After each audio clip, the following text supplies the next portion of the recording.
오늘 이 아침 우리가 함께 묵상할 말씀은 마태복음 1장 1절에서 17절까지의 말씀입니다.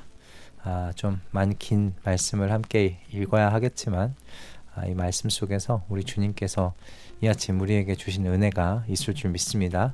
우리 이 말씀 읽고 오늘 우리에게 주신 하나님의 은혜를 함께 나누도록 하겠습니다. 아브라함의 자손이요 다윗의 자손인 예수 그리스도의 계보는 이러하다.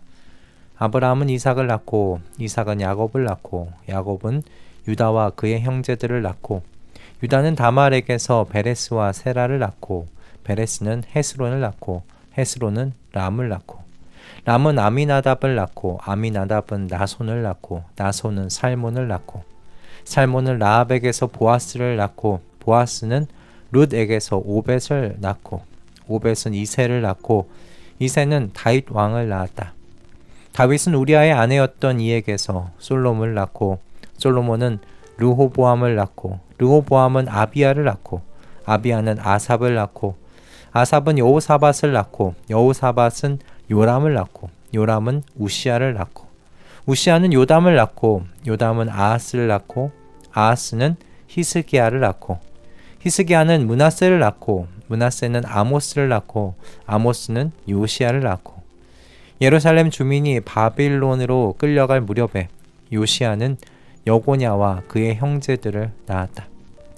예루살렘 주민이 바빌론으로 끌려간 뒤에 여고냐는 스알디엘을 낳고 스알디엘은 수룹바벨을 낳고 수룹바벨은 아비훗을 낳고 아비훗은 엘리야김을 낳고 엘리야김은 아소르를 낳고 아소르는 사독을 낳고 사독은 아킴을 낳고 아킴은 엘리웃을 낳고 엘리웃은 엘르아살을 낳고 엘르아살은 mat단을 낳고 mat단은 야곱을 낳고 야곱은 마리아의 남편 요셉을 낳았다.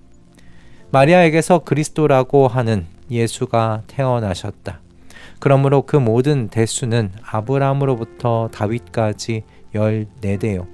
다윗으로부터 바빌론에 끌려갈 때까지 14대요. 바빌론으로 끌려간 때로부터 그리스도까지 14대이다. 아멘. 마태복음 1장에 기록된 이 족보를 읽을 때면 세상을 이처럼 사랑하셔서 구원하시겠다는 하나님의 그 강렬한 의지를 느끼고는 합니다. 이 족보는 여러분 단순한 족보가 아닙니다. 이 족보는 인간의 연약함과 수많은 그 죄로 인한 방해 속에서도 그 사랑하시는 세상을 구원하시겠다는 하나님의 열심, 하나님의 의지가 녹아 흐르는 족보입니다. 아브라함이 믿음의 조상이 되기까지 얼마나 우유부단하고 연약한 모습을 보여주었는지 여러분 잘 알고 있지 않습니까? 그렇다면 다윗은 어떻습니까? 우리아의 아내를 통하여 솔로몬을 낳았다는 족보의 내용이 다윗의 그 씻을 수 없는 죄를 지금 드러내고 있지 않습니까? 그리고 남유다의 왕의 이름들은 또 어떻습니까? 아하스와 므낫세는 남유다가 죄로 인하여 하나님의 심판을 받게 만드는 그 반석을 놓은 왕들 아닙니까? 그 죄로 인해 남유다는 멸망했고요. 수많은 사람들이 바벨론으로 끌려갔었습니다. 그렇게 아브라함과 다윗에게 하셨던 하나님의 약속이 사라진 것만 같도록 만들었죠. 그러나 여러분 이 족보는요. 우리에게 하나님께서 얼마나 신실히 일하셨는지를 보여줘요. 여러분 하나님께서는요. 멈추지 않으셨습니다. 예수 그리스도 안에서 이루실 하나님의 구원과 그 나라를 향한 하나님의 걸음은요 멈추지 않으셨습니다. 사람의 시선으로는 불가능해 보이는 그 상황에서도 구원을 향하신 하나님의 발걸음 멈추지 않으셨다는 것을 우리는 이 족보를 통해 보게 됩니다. 마침내 마리아에게서 그리스도라 하는 예수가 태어나시죠. 모든 인간의 연약함과 죄의 어두움도요 하나님의 이 구원의 역사를 향한 발걸음을 멈추게 할 수 없었던 거죠. 그런데 이 족보를 통하여 더 위로와 은혜를 받게 되는 건요, 하나님이시자 하나님의 아들이신 분께서 이 땅에 육신이 되어 찾아오셨다는 겁니다. 마치 여러분, 이 족보는요, 신실하게도 더 아래로 내려오시는 하나님의 발걸음 소리 같아요. 사람들은 진리를 찾아서 헤매죠. 구원의 진리를 깨닫고자 하늘로 상승하려고 합니다. 더 높은 곳을 바라보려고 합니다. 더 높은 곳을 향해 나아가려고 합니다. 그런데 하나님께서요, 육신을 입으시고 구원의 진리를 찾아 헤매는 사람들 그 사이로 하늘을 찍고 내려오신 겁니다. 여러분, 기독교는요, 깨달음을 추구하는 종교 아니에요. 기독교는 삶의 감화나 어떤 도덕적, 윤리적인 지침을 얻는 그런 도덕적인, 규범적인 종교 아닙니다. 물론 기독교는 그 가지고 있는 복음이 살아가는 방식에 큰 영향을 주는 건 사실입니다. 그러나 그런 것이 목적은 아니에요. 기독교의 근본적인 메시지는 무엇이냐면 모든 사람들에겐 구원이 필요하다는 겁니다. 자신들의 노력과 행위로는 털끝만큼도 구원에 가까워질 수 없다는 겁니다. 오직 어둠이 짙게 내려앉은 이 세상 속으로 하늘을 찢고 빛으로 오신 예수 메시아로 그 구원이 이루어진다는 것이죠. 모든 사람들에게는 이 예수 메시아가 필요하다는 것이죠. 그렇게 말씀이 육신이 되어 이 땅 가운데 오심으로 모든 사람들에게 구원이 이르렀다는 겁니다. 이 일을 이루시는데 하나님께서요, 쉬지 않고 일하셨습니다. 아브라함이라는 한 인물에게서 시작된 이야기가 다윗과 바벨론 포로 이야기까지 이어지는 동안요, 하나님께서는 쉬지 않으셨고 세상을 이처럼 사랑하사 구원의 그 일을 예수 그리스도 안에서 이루셨습니다. 그래서 이 족보 속에서 보게 되는 하나님의 이 열심 때문에요, 우리가 또 소망 가운데 살아가게 되는 거예요.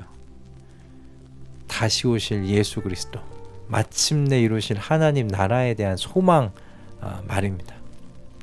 하나님께서 그리스도라고 하는 예수를 마리아에게서 낳게 하시기까지 쉬지 않으셨습니다. 하나님의 열심히 이 일을 이루셨지요. 연약한 사람들임에도 불구하고 이들의 죄로 인해 수많은 방해가 있었음에도 불구하고 구원을 향한 하나님의 열심, 하나님의 나라를 세우시고자 하시는 하나님의 열심이요, 예수 그리스도 안에서 이루어졌습니다. 그러니 예수 그리스도를 통하여 우리에게 주신 이 재림에 대한 약속, 이제 앞으로 완전하게 이루어질 하나님 나라에 대한 약속 또한 여러분, 하나님의 열심히 이루시지 않겠습니까?